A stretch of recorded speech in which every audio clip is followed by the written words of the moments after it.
Hey, Craig Tomlin with usefulusability.com, and I wanted to talk to you today about something that's kind of important, and that is don't be a UX research snob. Well, Craig, you go, of course, not be a UX research snob. Why would I be a UX research snob? Well, the reality is I have unfortunately met some UX research snobs out there, and this is kind of the way it goes. They say things like, hey, when it comes to UX research, the only right way to do things is in a lab where everything can be controlled and we can reduce all the bias out of the environment.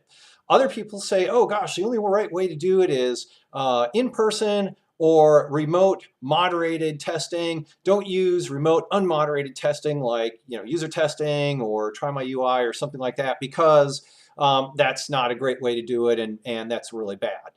Honestly, no, no, no, no, no, no.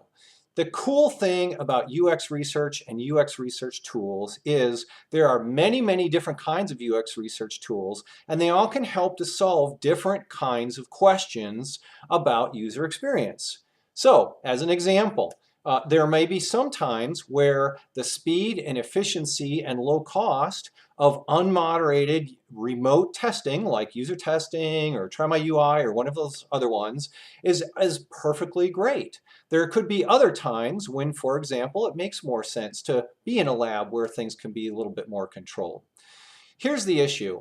For those folks who say, it's all the lab or it's nothing else, the issue there is that's kind of a foreign, weird environment, isn't it? You're having to recruit somebody, you're paying them to come and stop what they're doing and come to your lab. They're going to sit down and cool. The lab looks like a kitchen or even better, a living room, right? Yay. Well, they know and you know that they're being observed. They're not in their normal context. They're not using their normal devices. And because of that, they're feeling a little bit watched. So how is that going to get you a great user experience with people reacting very naturally to your designs so that you can get a sense of whether your tasks are working or not, right? Doesn't really make a lot of sense. Talk about the unmoderated testing, the user testings, the try my UI, some of those tools. Here's the same deal. Oh, well, some people say you can't use that because they're professional testers, right? Professional testers. Well, how is that any different at all from going out to a recruiting agency, recruiting people, having them stop what they're doing, come in and either do a remote session with you or maybe even come into your own place and do the session with you? You're still hiring people, they're still getting paid money, they're still stopping doing what they're doing, and they're still even worse out of their context.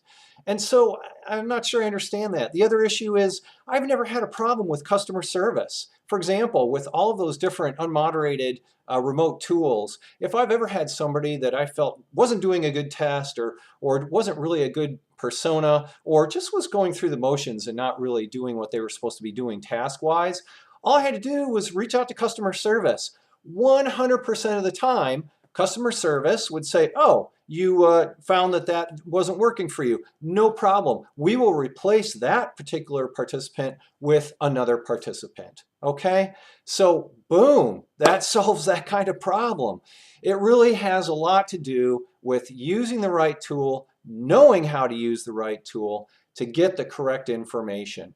As an example, Guerrilla UX research. When is the last time that you've been out of your building or out of the lab and actually went down to find real people using your tool in their own environment? For example, Guerrilla UX testing, you could easily go down to a Starbucks and you could hang out at Starbucks and see real people in their context, in their environment, using their own devices, and you could learn a lot about what's going on with your task flow by just asking them if you could observe them for a few minutes and then maybe, offering them a little gift card, maybe a coffee gift card as an example for their time.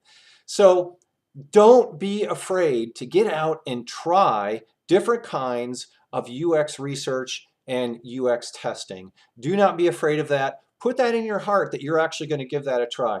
Get out of the office, get out of the lab, and go try some of these different kinds of tools.